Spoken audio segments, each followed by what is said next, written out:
Today on The Social, a new Canadian travel ad has Americans in their feels. How a Quebec tourism spot is striking a chord with our neighbors in the U.S. And Trinity Rodman is setting the record straight about her estranged father. Why the sports star is speaking out about how Wimbledon announcers have been covering her time courtside. Then, from lip locks to Frizz City, is humidity making you want to pull your hair out? Don't bother, stylist Jason Lee is here with no sweat summer dews. Plus, best-selling author Cheyenne Marie Sage tells us how traditions of her people saved her from the pain of generational trauma. It all starts now on The Social.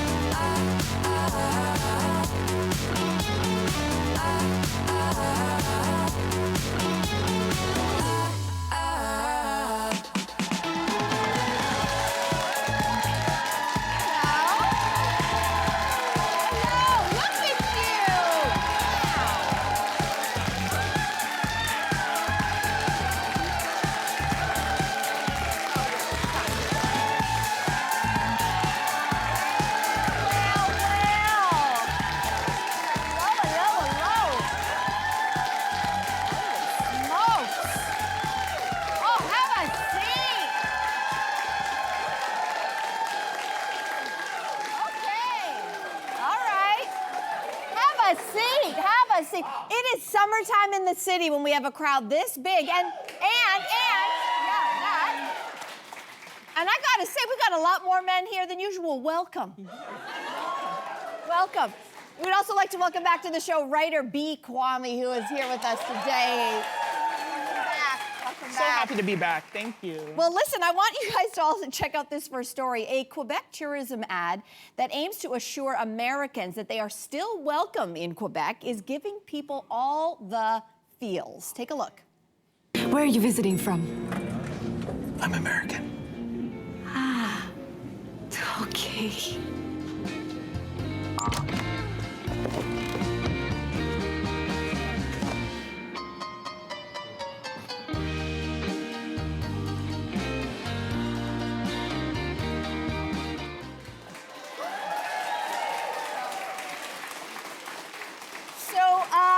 Does this sentiment strike a chord with how you feel, both as a Canadian at the moment, and also what do you think this is saying to our American neighbors? It gets you, doesn't it? Like, you can't even help yourself. No, not everybody. Oh, not everybody. Okay, I'm speaking to the people who it kind of got you. It got me because I feel like it's a really clever piece of marketing. There's a bait and switch there when you see the button, hand going to the button, you're thinking, God, what's she gonna do? And then the hug, it's just this kind of moment of a reminder that we're known worldwide for our softness and our kindness. Now, never mistake that for weakness, but I think it's part of our national identity, and it's something that we should be really, really proud of. And I think this exemplifies that. What do you think, Bee? Oh, I was kind of on the girl, I'm not feeling what you're feeling, but... Thank you. But this is what I will say. Friends. Yes, Okay, we can still be friends. I will say, if you want to be an emotional support Canadian in this time, just have a discerning spirit about it. Because, I'll give you a little bit of a personal story. I took a solo trip to Curacao last week. And you know, when you go on solo trips, you meet all kinds of people, you get into all kinds of conversations. Met a lot of Americans, a lot who, once they found out I was Canadian, they were like, oh my gosh, can I get in your suitcase? Can I come back with you? And I kind of got used to that conversation, but then I ended up meeting a couple who were also from the States, and kind of approached the conversation with that same vibe. But they were like, oh, we're totally fine with the way things are.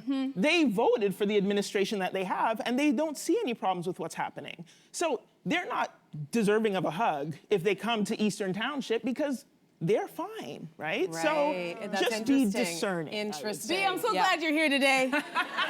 Yes.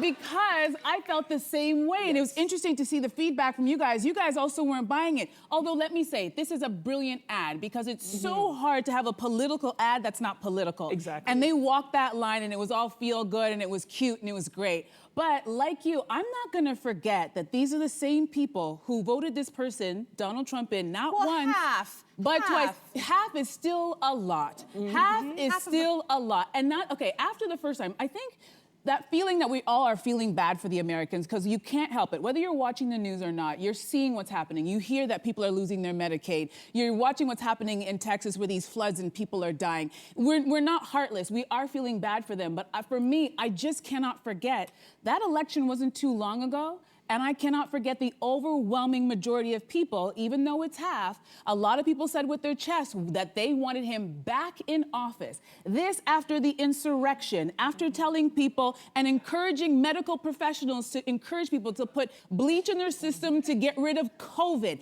They brought that person back with their whole chest. So when the actor whispers, "Oh, I'm American," I'm like, no, whisper it. Say it with your whole chest. Exactly. The same way you did when you wanted to vote this person back into office that has us all feeling bad for you. Yeah, I think geography matters. If you take a look, the purpose of this ad is because Quebec relies so much on tourism money from the States. 65% of their international tourism income comes from Americans, and that's $2 billion a year. They're doing this ad to say, please still come, because it's not just a political statement, it is about livelihood. Quebec relies on American money. And if you take a look, geography matters, because you're right, 77 million voted for Donald Trump, but 75 million voted for Kamala Harris. And you know where a lot of them came from that voted for Kamala? The northeastern United States. What are the 4 border states to Quebec? Maine, New Hampshire, Vermont, New York, they're all blue states. So they do have a like-mindedness in some ways to Canadians, I think, with the value system. They were the ones who were like, oh my gosh, we did it again. What's wrong with the rest of us? So I don't think you can paint all Americans with the same brush. And it is money. It is $2 billion a year coming from America. So this is one of those very clever ads where you're saying, we want Americans, but we want the ones that maybe think more like us. We'd love to take your money. But can we filter those people at the border? I say this much. You know what I'll do for Quebec? Let's all go to Quebec. Let's leave right now, and let's help Quebec out. We love you, Quebec. Let's head over there. All right, so let's move on to our next story. Tori Spelling recently admitted on her podcast that she's looking for a monogamous situationship with someone who can fit really nicely in the lives of her and her 5 kids.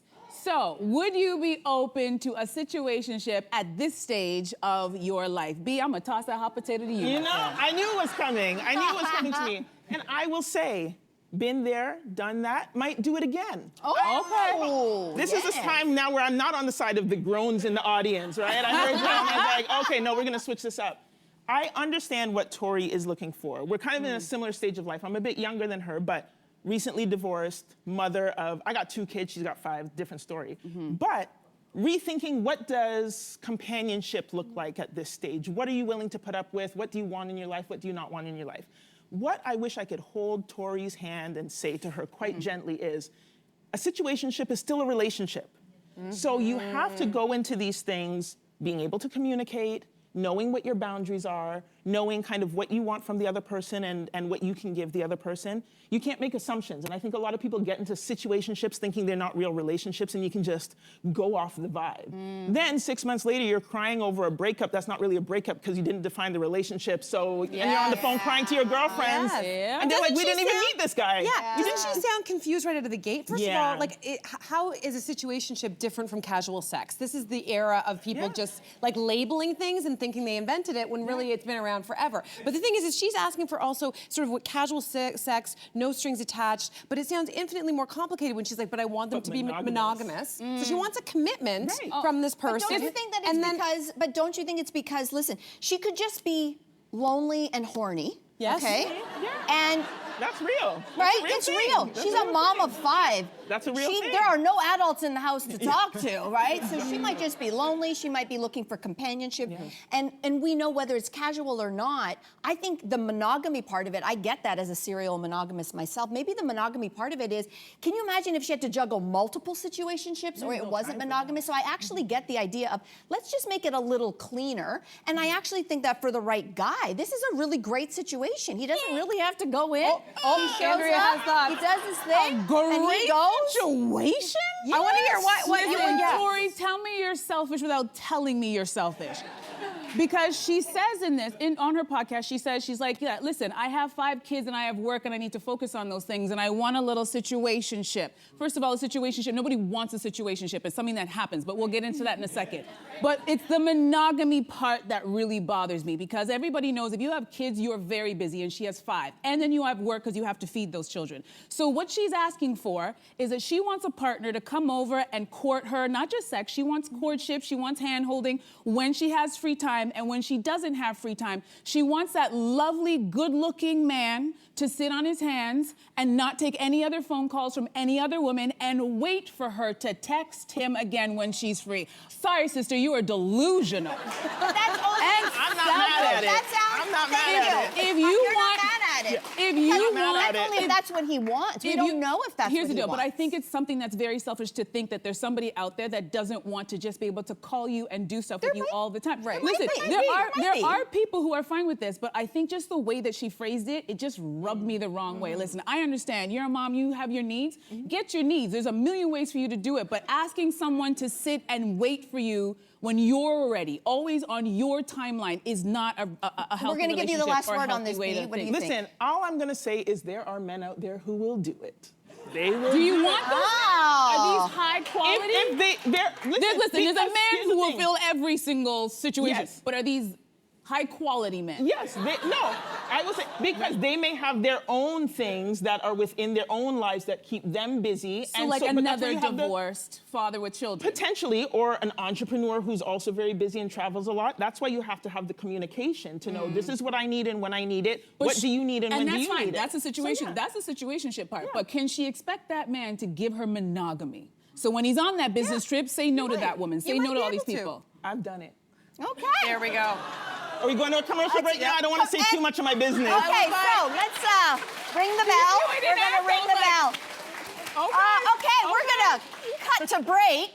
Up next, everybody, do you like to hear about the personal lives of athletes when you're listening to sports commentary, like watching TV? Okay, so why Trinity Rodman is sick of announcers bringing up her dad, NBA legend Dennis Rodman. We're going to tell you more about this story after the break.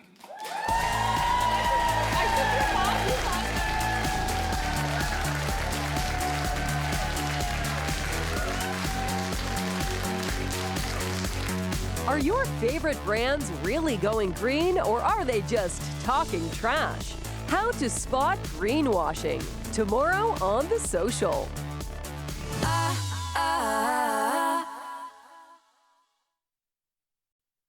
This week on The Social, skateboarding phenoms. Samantha Secor and Maisel Paris slide into our studio to show us a few tricks.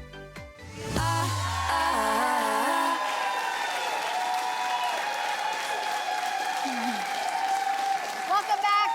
All right, if you are free this summer, you're looking ahead to plan, you're going to be in the Toronto area, we would love to see you here live in studio. So how do you get your tickets? Scan the QR code that's on the screen right now. It'll pop up on your phone. Go to the website. And as Andrea likes to say, the tickets are free $99. Best price in the world. Best price. And if you're American and you come, we will give you a hug. Oh. Anyways, okay, we're doing this topic next, which is soccer star Trinity Rodman got fed up with Wimbledon announcers while watching her boyfriend Ben Shelton's match. She called them out on Instagram saying, "My dad's not even in my life. No need to bring him up during matches when I don't even have him talked about during mine." So Trinity, of course, is the daughter of NBA legend Dennis Rodman. So do we think it's understandable? Like, she's not playing, it was her boyfriend playing this game. So is it okay for Wimbledon announcers to be bringing up her father? I'm very, very sad to say I didn't know who Trinity Rodman was before this, although the second I heard her last name, I was like, oh, she might be related to Dennis Rodman. And I don't think it's right that they did it that way, but do I think that they have a job to sort of pick out the names and faces in audiences? Anytime we watch any big matches, soccer matches, especially tennis, a lot of stars come. Football. Like, I love to see who's in the crowd, right? So I think a good commentator is going to be able to recognize the face, have done some research to to know who is there and to be able to deliver the information in a way that's informative, provides context. But I didn't think they have to do this because she is a star outside of her father. She was not only the number one, but the youngest draft in the NWSL, which is the Professional Soccer League. She was only 18. She made history at the time. She is a superstar soccer player. You should have led with, we have a young soccer star in the audience today. That, lead with her credentials. Now, if you were so dying to make the Dennis Rodman connection, because we love celebrity stuff, right? You could have said it in a much classier way, which is, athleticism, you might think it runs in the family. Her dad is basketball superstar Dennis Rodman, but she has said he does not play a prominent role in her life, and she started soccer at 4, and this is how she found her passion outside of her DNA. So tell the There's whole a way story. to do it. Tell the whole story. That's, She's got her own credentials. Yeah, absolutely. I think that's the thing that I was thinking about in terms of speaking about the job, right? And you all understand the job of interviewing and doing research, as you mentioned. I find it very lazy. It's understandable to pull out the Dennis Rodman connection, but I feel like it's lazy journalism if you're not able to make a compelling, engaging story out of the person who's in front of you and whatever story they have. So, to your point, like she's an Olympian, she has all these accolades on her own. So if you don't want to respect the fact that she has a sensitive relationship with her father, or the man that is called her father, she doesn't see him as a father figure necessarily. If you don't want to respect that, that's one thing. But if you really want to excel at your job, you find a way to make a story out of the person who's sitting in front of you, not the peripheral people who have maybe a bigger name. So. And the last thing I'll add is her name is Trinity, not Tiffany. They keep calling her Tiffany. So if you are going to talk about her and bring up her daddy, at least get her first name right. But I feel for her, and I will just add this as well. For the commentators who are, I understand it. You have to fill a lot of time. It's a long match. It's 3-4 hours. Sometimes they're playing for 5 hours. You got to find something to say. But understand something. You are bringing up something that is very raw for this young woman. Could you imagine having a famous, rich father? Everybody's cheering for him. Remember back in the days of Chicago Bulls? Everybody's cheering. And he's not showing up for you at all. Or your mom or your brother. Never. Not financially or not in person. And now you've carved your own path. And now everybody, every time they see you, all they want to do is bring up this man. So now you have to explain again and again that he's not part of your life. So I think there's a sensitivity and they need to do their research. Just show her. Talk about her outfit. I really want to know that blue outfit she had on. Where'd she get that from? And the thing is, nobody's putting a mic in his face asking him about why he hasn't supported her. But the mic gets put in her face. But she has, about, that's what I'm saying. You're picking at that scab every single time. All right, so let's move on to our next one, because we're going to get a little cheeky to something. We're talking about butt tattoos. Okay. According to Pop Sugar, there's a resurgence of interest in getting your bum inked. I have to say that very carefully. So do you like this sort of back-end branding? What do we think of this? No? I'm curious, anybody in the audience? No. Butt tattoo? Somebody's sitting on a secret out there. She's got one. I don't know. I don't know how I feel. I can't really think of a single thing that would be sexy on a bum. Like, I like tattoos, and I do think they can be quite sexy. I can't think of something in particular, but I did date a guy who had one on his bum. Do you guys want to know what it was? Yes. Yes. It was a happy face, like a yellow happy face. How big was it? It was around this big, and it was right, sort of like in the middle of the one bum cheek. And I remember first thing, and like having so many questions, like of all, like why? Like why? You did ever ask him? I did. I actually asked him today, because I'm friends with all my exes, so I just. I don't think I asked at the time, like, why did you? He said, well, I associated with a really happy time in my life. It was, often showed up in camps. He was like probably 17 when he got it done. And so while I don't find it sexy, I do find it charming that was a kind of thing that now he lives with. And it's not trying too hard. It's not like, it's just kind of a genuine, like, it's like a hug. A butt hug. It's a butt hug. It's a butt more time today. I should have hug. A butt hug? I don't know. Do you have a butt tattoo? I don't. Okay. I'm not opposed to it, though. I'm not opposed. How about a guy that you're dating having a butt tattoo? I mean, I don't know if I would say sexy. I would say like we would have some very interesting conversations, I'm sure. And that might help us bond on a different level because I would want to understand like, you know, why? Yeah, no, listen. It could have been just like an era, because you know, like there was Or the you lower lost a back. bet. You could have that lost a too. bet, which you know, there's a story there, I'm sure. Exactly, yeah. I have the lower back tattoo, which was Yes. roaring in the mid-90s, guys. Yes. Me and Britney Spears, okay? So I'm not proud of that. It was sexy at the time because you had to wear the really low slung low jeans. jeans, You know the yeah. jeans you had to get a Brazilian wax for? So it was sexy at the time, but now girl is embarrassed. So no, you will not be seen. Yeah. That's true. Let's take a break, everybody, and then do you feel the pressure to create the picture-perfect summer for your kids? Oh, you know who's clapping? The moms. Yeah. We're gonna dig into this. Most of the moms. Sorry, Derek. We're gonna unpack this modern-day parenting problem when we come back. We'll be back.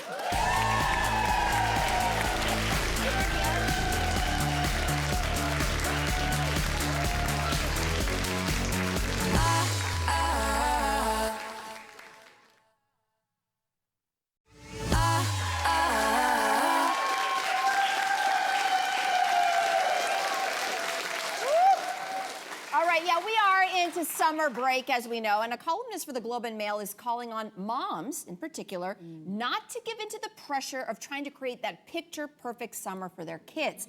So she says that this expectation has gotten worse with the 90s nostalgia that you're seeing on social media. Let them outside, get the landline back, play in the streets. So are you feeling any of this pressure to create the picture-perfect summer for your kids? What are you doing for Jaya? Yeah, I do feel, well, we made a list right at the beginning of summer. I said, I made a list of 8 different things, like museum and zoo and blah, blah, blah. And I said, we've got 8 weeks of the summer, like you pick which week, what order you want to do these in. Because I want to make these really core memories. I feel like that window of influence that I have over him is quickly closing. And I think that sooner rather than later, he's going to be hanging out with friends and not prioritizing us. So I feel this intense pressure of time closing. I don't think my mother had that with us as much. I think it was more like, make your own memories. Bye. I don't, but maybe not. Maybe not. I don't know. I wanted to ask you because you, not only are you a single mom of 2, but I wonder if you feel what I feel, which is nothing strikes fear into the heart of a mom more than the question, what are your kids doing this summer? Yes. Is that just me, or do you feel some of that? I feel it, but then I have to remind myself the only people or things that I answer to are my kids and my bank account. So I try not to feed into that pressure, but it almost feels like kind of like well, what are you doing? Because this is what we're doing. So, oh, you're not taking them on like a cruise in the Mediterranean? That's what we're doing. It's like, no, I'm not doing that. I'll tell you what gives me pressure, though, are the emails of camps that want you to register in like February for summer. What's that about? Or there's this deadline of like 7 a.m. on a random Wednesday. You need to get on this website and try and get a spot for your kids. Like, that's what gives me pressure. It's not realistic, the timing of things and how we need to plan ahead, because in February, I don't know. Like, right now, one of them likes gymnastics. Is she gonna like gymnastics if I pay in February for this camp that she's gonna do in July? I don't know, but she's gonna have to do it, right? I just feel like I do want to say this. I know Derek, who's a very involved father, so this is not a slack on any fathers right now. You know, Derek, he is. He told me on commercial break, he planned the whole summer for his kids. And you know what? I applaud you, Derek. So I don't want to slag that. But let's still be honest. The majority of the planning is being done by moms. And I think the pressure here is we want to simultaneously have the unplugged, unconnected kid who's getting off their screen and, you know, having that old school childhood we all had. But we also, there's the financial pressure of that. That means you need to probably have somebody at home if your kids are younger. Exactly. So like, how is that going to happen? And then the camp thing comes in, or if you don't have family or friends to rely on. And all of that emotional labor, which for me started in January to plan for, and I have one. So I just feel like this idea of the columnist writing saying, Mom, take the pressure off yourself.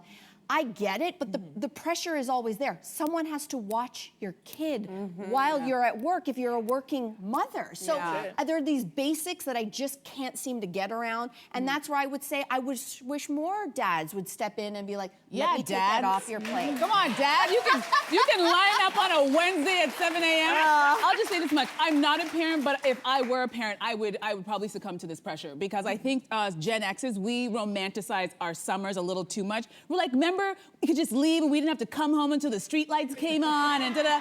It's like, yes, we were also very bored, and me and Bob Barker and The Price is Right, I ate all the food in the fridge and my parents complained, but I grew up in a time where a lot of parents that I knew, the ones that are on our street, didn't plan their children's summer. You just hung out.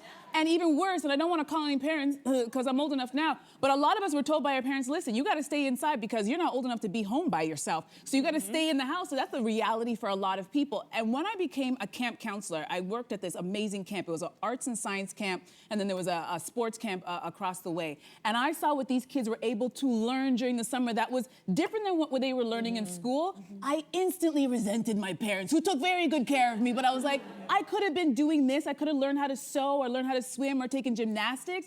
I really wish that I had that. So I understand if you grew up that way, if you have your own children, you're like, I gotta get them into something. I cannot have them sitting around. Bob's gone. We don't have Bob anymore. So I gotta get my kids signed up for something. But can we lower the price of these camps? I'm hearing thousands of dollars. It's crazy. It's crazy. Who can afford that? That's the question. It's a big socioeconomic My kid will be at this question, table all summer sitting next to me, chiming in. Tomorrow on The Social, our kids host the show. Yeah, could you imagine? No. That would be hilarious. It'd be off the rails real quick. Bee Quammie, we love having you here. Happy summer with the kids. On that cruise in the Mediterranean. It's true. Let's take a break, everybody. Easy summer hairstyles that are 100% weatherproof? Oh, show us. That's after the break. Welcome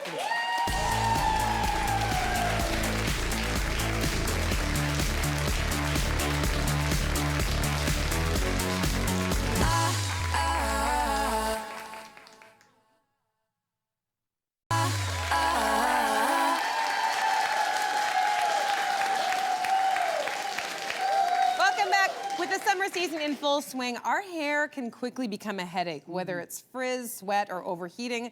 We want styles that are easy to manage, but also still look party ready, you know? Absolutely. Well, our next guest is here to show us how it's done, whether you're heading to a brunch or a sunset soiree. These easy hairstyles will take you there in style, and always in style himself. I'm talking about hair expert Jason Lee.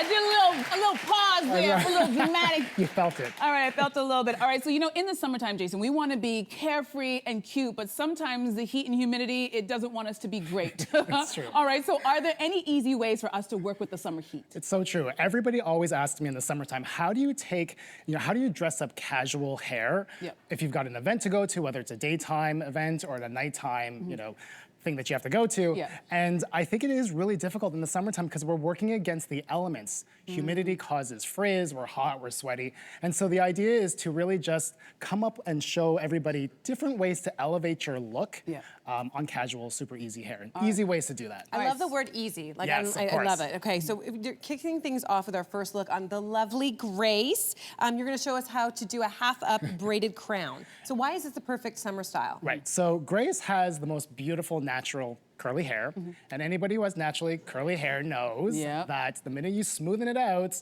and you've got humidity, you're up for a disaster. So we came up with this concept of really kind of controlling the front of her hair. And so a braided crown is a great way to kind of keep that front area that goes frizzy under control. Because that's where the frizz starts. That is where the frizz goes, and okay, over the night. Can you walk us through exactly how to nail this look? You've started part way done. Exactly. So Andrew, I'm gonna get you to help me out. Okay, what do you need? We've already braided these two pieces here, right? So super simple. These are just the most basic braids. These are the braids that I used to do on my Barbie when I was 7 years old. Me too. Exactly. And I'm gonna get you to just spray some of that texture spray onto the braid. And we've already done this on this side.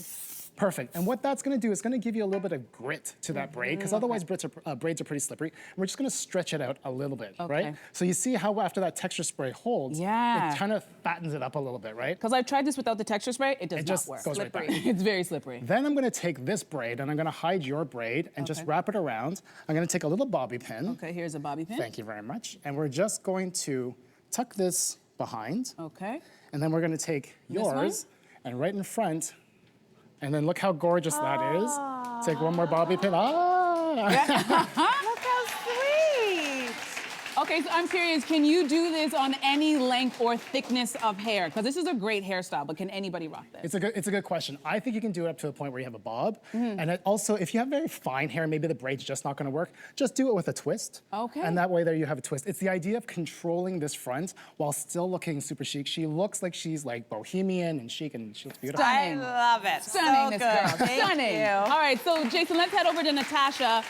Now, Natasha is rocking a look that is very much on trend, and you do not need a blow dryer, so talk to us about this wet look. I love a wet look so much for a couple of reasons, especially in the summertime, because you can literally get from the pool to getting this look. So what we did here, first of all, wet looks have been around for a long time. In the 80s, we saw Robert Palmer have it in his Addicted to Love video. In the 90s, the supermodels will do it. And now we're really just seeing it on the red carpet, which is crazy, because it's this very casual look, but it looks very chic. And what we did is, Natasha would have come out of the pool, out of the shower, her hair is already wet, and we loaded up this product here, which is called Color Wow Pop and Lock. Okay. And it's just a shellac, and so her hair is completely dry. But we want to get that look that it's still super shiny. Now, you could use a mousse, you could use a curl cream to achieve this look, but it's the idea of putting a lot of product through her hair. Once it dries, it's still, this is dry. That's dry? It's Can I dry, touch? but it Sorry. still looks wet. Oh, it is dry. It's I thought so for sure it great. was wet. That looks fantastic. I mean, I think you need to make it look really, really wet. Otherwise, it could look just greasy, That's right? correct. Like, so you gotta That's really right, put yes. the extra mile. You have to have a little touch to it. Right? You know? Okay, but you want to dress this up and take it to a next level by adding a little of some accessories. So I have these like fun little cute accessories here. They're kind of structural. You literally just pop it in.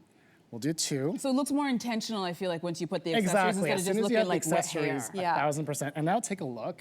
Oh my gosh, she went could be in that Robert Palmer video you're talking about. yeah. Are you even old enough to know? She probably doesn't know the video we're talking about. Never mind, never mind. She literally went from the pool to the Met Gala, right? Yeah. Like, Love it's it. so chic and it's so beautiful. All right, so if you have fine or straight hair, can you achieve this look without your hair looking too weighed down? Yeah, exactly. If you have finer hair, I wouldn't like use heavy products. Maybe start with a leave-in conditioner. Maybe you can use like a light curl cream, just something that's gonna dry in this way. Play around with products, see what's gonna work. Okay. But nothing too heavy if your hair's too fine. Okay. Well, it So- looks fabulous. Yes. You look So gorgeous. great. Isn't that All right. great? Love that. So for our final look on the lovely Preet, you're going to demonstrate on how to master an easy, chic bun. So take Exactly. us through this one. Exactly. So already we have Preet, and she has this beautiful ponytail. One quick trick to think about with a ponytail, and we do this backstage at New York Fashion Week. This ponytail, you don't just pull your hair up, we divide it into two sections. And what that does, it gives you that lift that you're looking for. So you get kind of that facelift a little bit, that, you know, snatch look. Love that. Then what I did, I just took a braid, super simple, and it's just these details, as opposed to just putting your hair up. It's these details of having the braid, having the bangs down, having that extra little bit in terms of the that ponytail. Those details can make it go from being, you know, super casual to dressed up for an evening out. Yeah, she looks like she's ready for a wedding. She's ready for a hot date. You could You add have a a hot date? flower in there. Oh, too. Yeah, totally, an that's a accessory, great such a good idea. Such great ideas. Jason, thank you so much for all of these fantastic looks for our hot summer. Once again, you knocked out of the park.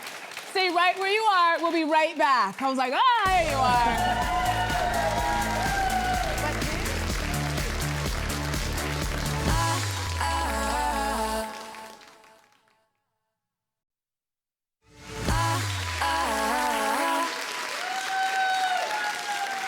Welcome back to the show. Our next guest is an award-winning Cree, Métis, and Salish writer whose debut memoir, Soft as Bones, became an instant national bestseller. In this poetic work, she shares her experience growing up with a father who was a drug dealer and ultimately sent to prison for sexually abusing her older sister after she testified against him at just 12 years old. So the book unpacks the legacy of trauma that began long before her through residential schools and the 60s scoop. But at its heart, it's a story about how she turned to her culture, ceremony, and storytelling in order to heal. So please welcome to the show author Cheyenne Marie Sage. Thank you. Cheyenne, welcome to the show. Thank you so much. I wanted to start with the title of the book. What does Soft as Bones mean? Yeah, so soft as bones is this phrase that kind of came to me one morning. I was just having tea, and this was years before the book was even the book. And I just sat with it and kind of ruminated on what does this mean and kind of where did this phrase come from? How did it pop into my head? And, you know, if I think about bones, you know, they're hard, right? They're not soft, but they are the thing that gives us structure. They're our foundation. It allows us to stand upright. But also, too, it's like they can break very easily, but they also have this incredible ability to heal and repair itself. And it's this beautiful metaphor of this reminder that we are equal parts strength as much as we are delicate. And so when it came time to write the book and thinking of the title, I was like, that's what that is. That's what that phrase was. And immediately I was like, this is the title, because this book is that holding space for the fragility and the strength at the same time. Wow. So great. The book is so beautiful, and you weave really elegantly, you know, your personal story with a lot of really interesting metaphors. And one of them is in the memoirs around the Wetigo, which is a dark spirit from Cree legend. It's also the image that's on the book cover. I'm not sure if we're going to show that, but talk about how this figure helped you process and give shape to the story of your father, and in particular the violence that came from your father. Yeah, so I think for me, storytelling has been so integral when it comes to healing and processing. And as a kid, I constantly heard these stories of the Wetigo, and they're kind of these scary stories that, you know, our relatives tell us. So I remember like my grandpa and my dad talking about stories of the Wetigo, and, you know, we're in the bush and we're around the fire, and they're like, you got to go into the forest to go pee, and they're like, oh, make sure Wetigo doesn't come get you. And you know, but as I grew up and I started engaging with those stories more and more, it just became really clear to me that the Wetigo was my way of exploring the darkness within my father, because the legends have it that in order to eradicate that dark spirit from the human being, that its own family member has to be the one to kill the human being to release that spirit. And so when I was writing about Wetigo and writing into the book, I just thought, like, you know, in a way, me writing it and my healing is that sort of metaphorical killing that is now allowing my family to heal, really. Wow, that's really big. You know, you decided in writing this memoir to reach out to your father. So how did that go? Yeah, so it was after I moved to New York City to do grad school, and I just felt like enough time had passed, and writing this book was like a quest, right? So going through the lineages as a way of understanding the present and how that trauma manifested. And I just thought, how could I fully explore it without having that conversation with my father to understand, you know, his childhood and all of that? And when I reached out to him, he said, you know, my doors, they're many and locked up, and I could try to ask him some questions, but he didn't know if he could unlock those doors. And it was actually my grandfather that reached out to me not long after that, and him and I were able to have this really beautiful conversation. Was that your dad's dad? My dad's dad, yeah. To help fill in. To help fill in some of those blanks and share some of his story that really was allowing me to understand my father a bit more. Yeah. The memoir has been out for about a month, and you mentioned the word healing before. So how has it been healing for your family? Yeah, I mean, the book and writing the book, it created a space to open up the floor for conversation. And, you know, think about how many difficult things we go through as families, and you often don't get the opportunity to sit down and have those conversations. So in interviewing my sisters and my mom and even my grandfather, we were just holding space for one another to share some of the things that we saw, some of the things we experienced that we never shared with each other before. And so this book was really a catalyst for those conversations, because at the core, it was my quest of understanding, and then it also just created this space for all of us to just be really open and vulnerable with each other and release some of those things that were still kind of stuck inside of us. Yeah, it's amazing.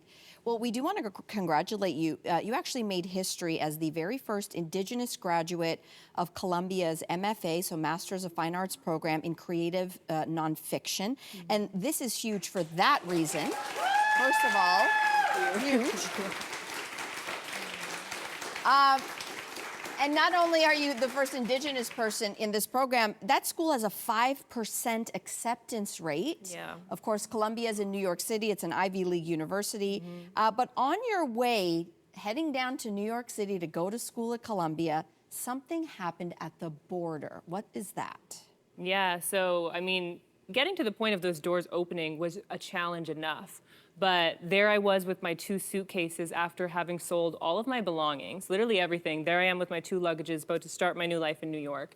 And I was detained for 5 hours by the border police, grilling me about my entire family lineage. They demanded that I had a blood quantum letter because I was supposed to be admitted under the J Treaty. And so there I was, you know, changing my whole life and experiencing all of this. And then basically what ended up happening was they refused to admit me under the J Treaty, admitted me as an F1 student, but because they did that, I no longer qualified to apply for student loans in the US, which was my whole plan to pay for the tuition. So I had no idea what I was gonna do. Wow.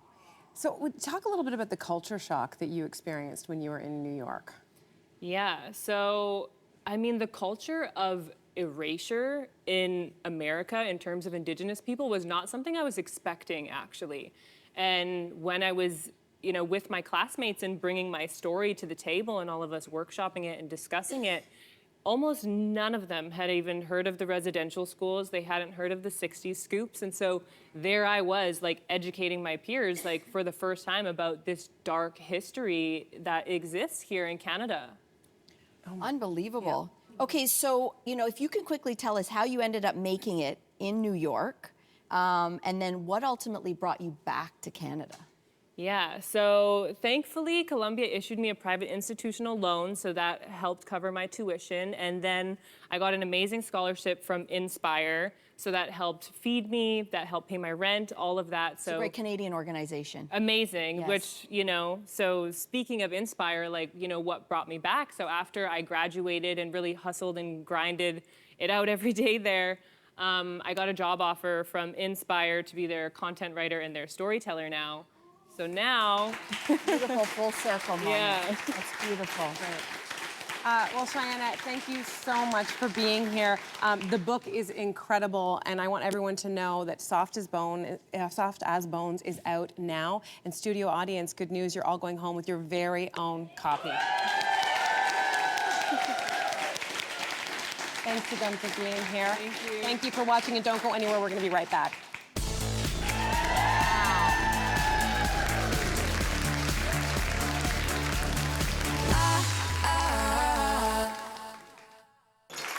This season, we're pulling out all the stops.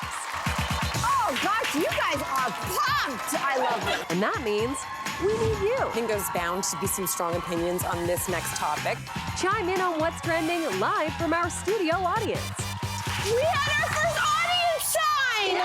I've spent a lot of time on my sofa, at home with a cup of tea in my pajamas, arguing with these ladies. When we're together, it's gonna be a good time. Scan the QR code now and get your tickets for The Social.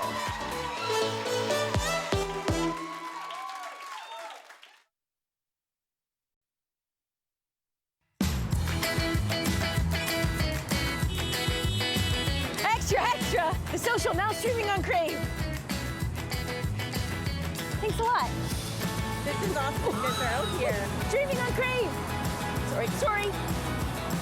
Oh, that's amazing. The Social, now also streaming on Crave.